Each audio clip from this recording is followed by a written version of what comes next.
"What in the world do you think you're doing, old man? This isn't a park bench." The voice was sharp, laced with the kind of impatient authority that comes from a freshly polished rank.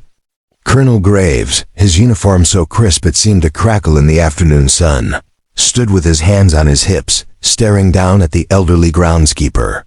The old man, Samuel Finch, didn't flinch. He was dressed in faded blue overalls, a worn flannel shirt peeking out at the collar. His hands, gnarled with age and mapped with the fine lines of 1,000 repairs, rested gently on the cool metal skin of the decommissioned fighter jet. It was an ugly thing, a forgotten relic relegated to a patch of grass near the Academy's service entrance. Its paint was peeling, its canopy was clouded with age, and a fine layer of dust and pollen coated its once lethal frame. Samuel said nothing. He just kept his hand on the fuselage, his thumb tracing a faint, almost invisible seam in the metal. It was a familiar gesture, one he'd made countless times before. Graves took a step closer, his polished boots sinking slightly into the manicured lawn. "Did you hear me?" I said. "This is a restricted area for Academy personnel, not for janitors to take their breaks." He gestured dismissively at Samuel's simple attire, the insult hanging heavy in the air. The silence that followed was profound. It wasn't an empty silence. It was weighted, solid. Samuel slowly drew his hand back and turned to face the colonel. His eyes, a pale but startlingly clear blue, met Graves without a hint of fear or deference. They were the eyes of a man who had seen the curve of the earth from 50,000 feet, who had watched the sun rise over landscapes no map would ever chart. But all Colonel Graves saw was a senile old man who was failing to obey a direct order. "This piece of junk," Graves scoffed, slapping the jet's wing with a sound like a dull thud, "is an eyesore. I'm having it hauled off for scrap next month so you can find a new place to daydream." Samuel's expression didn't change, but something in his jaw tightened almost imperceptibly. "It's been here a long time," he said, his voice a low, gravelly hum like stones rolling in a slow river. "Yes, well, its time is up," Graves snapped, his patience evaporating. "Now I'm not going to tell you again. Get back to your duties before I have you escorted off this base for good." He expected the old man to shuffle away, embarrassed and compliant. Instead, Samuel Finch simply stood his ground, his quiet dignity a silent rebuke to the colonel's blustering authority. This defiance, so passive yet so absolute, was infuriating. Graves felt a flush of anger creep up his neck. He was a full colonel, a rising star in the Air Force, a man who commanded respect. And this groundskeeper was looking at him as if he were nothing more than a minor inconvenience. "Are you deaf, Pops?" Graves said, his voice dripping with condescension. He reached out and grabbed Samuel's arm, his gloved fingers closing over the worn, cracked leather of the old jacket the man wore beneath his overalls. The instant the glove made contact with the ancient leather, the world shifted for Samuel Finch. The scent of cut grass and jet fuel in the present-day air was suddenly overwhelmed by the smell of ozone, hot wiring, and the faint metallic tang of his own fear. The colonel's grip became the pressure of a G-suit tightening around his limbs. The bright Colorado sun dissolved into the inky star-dusted blackness of the upper atmosphere. He was no longer an old man on a lawn. He was a young captain strapped into the cockpit of this very jet. But it wasn't a relic then. It was a predator, a ghost.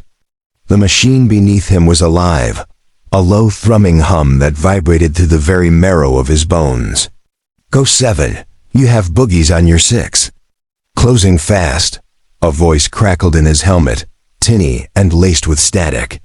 His own voice, young and steady, answered back, "Copy that, Control." Taking evasive action, his hands, young and strong, moved with an instinct born of 1,000 hours of training. The flight stick felt like an extension of his own arm. He banked hard, the force pressing him deep into his seat, the stars outside the canopy swirling into streaks of light. Red tracers sliced through the darkness, missing his port wing by inches. He could feel the heat of their passage, even through the reinforced cockpit. The jet, an experimental prototype with lines and angles designed to cheat radar, responded instantly. It was a temperamental beast, but it was his beast. He knew its every shudder, every groan. He pushed the throttle forward, and the engine roared, a sound that was absorbed by the secret technology that cloaked the aircraft, a sound only he could truly hear and feel. He was alone up there in a war no one would ever read about, flying a machine that officially didn't exist. He glanced at the engraving he'd scratched into the side of the instrument panel with the tip of a survival knife. Just before his first mission, Ghost 7, a name for a phantom. A number for a man who had ceased to exist the moment he'd put on the flight suit. The memory was so vivid, so all-consuming, that when Colonel Graves shook his arm, it felt like being pulled from the depths of the ocean. Samuel blinked, the blackness of the night sky receding, replaced by the Colonel's angry, flushed face. But something had changed. The placid calm in Samuel's eyes was gone, replaced by a focused, diamond-hard intensity. It was the look of a pilot in the kill zone, a look of pure, undiluted focus. It was a look that had stared down death itself, and it made Colonel Graves, for the first time in his career, feel a sudden, inexplicable chill. He instinctively let go of the old man's arm. From across the parade ground, Cadet Eva Rostova watched the encounter with growing curiosity.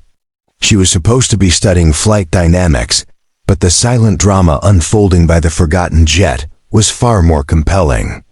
She saw Colonel Graves, a man known for his rigid adherence to protocol and his short temper, confronting one of the campus groundskeepers. It was the old man's stillness that captivated her. He stood like an ancient oak tree, weathered and immovable, while the colonel buzzed around him like an angry hornet. She saw Graves grab the old man's arm and then just as quickly release it, taking a small step back. She saw the look on the colonel's face, a flicker of something she couldn't quite identify. It wasn't just anger anymore. It looked like confusion, maybe even a sliver of fear. The colonel, flustered and irritated by his own reaction, regained his composure. "Security," he barked into his shoulder radio. "I need 2 men at the south display field. Now, I have a civilian trespassing." Within moments, a small electric cart carrying 2 young airmen pulled up. They looked uncertainly from the imposing colonel to the frail-looking old man. "Sir," one of them asked. "Take this man to the security office," Graves ordered, his voice tight. "He needs to be reminded of the rules around here." Samuel didn't resist. He gave the old jet one last long look, a look filled with a universe of unspoken history, and then allowed the airmen to lead him to the cart. As they drove away, Eva felt an impulse she couldn't explain. She walked over to the old jet, the subject of so much sudden drama. It looked even worse up close. The metal was pitted and scarred. Weeds grew around its landing gear. It seemed a sad, undignified end for a machine that was born to fly. She ran her hand along the fuselage, just as she'd seen the old man do. The metal was cool beneath her fingers. She walked around to the cockpit, peering through the fogged-up canopy. It was stripped bare inside, a hollowed-out shell. Her eyes traced the frame of the canopy, and that's when she saw it. It was almost invisible, hidden by grime, and faded by decades of sun and rain. A series of scratches, deliberate and fine. It wasn't a manufacturer's mark. It looked personal. She leaned closer, rubbing away some of the grime with her thumb.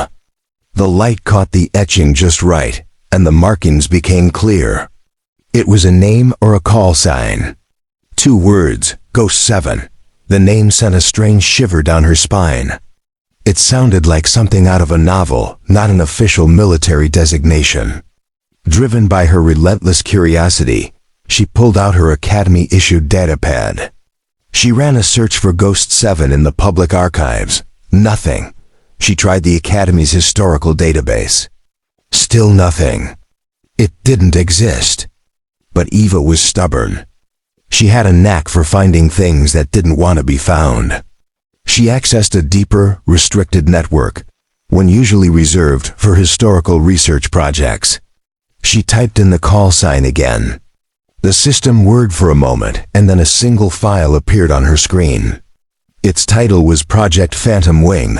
Most of the document was a sea of black redacted lines, but a few fragments of text were visible. A series of 7 experimental radar-absorbent reconnaissance aircraft operated under deep cover during the Meridian conflict. All pilots were volunteers, their official records scrubbed. Her heart began to pound. She scrolled down, her finger tracing the screen until she found a short appended list. It was a list of the 7 prototypes. Ghosts 1 through 6 were all listed as decommissioned or lost in training accidents. But next to Ghost 7, there was a different entry. Status Mia, presumed lost over contested territory. Pilot, Captain Samuel Finch. Ava's breath caught in her throat. She looked from the name on the screen to the retreating security cart carrying the old groundskeeper. Samuel Finch.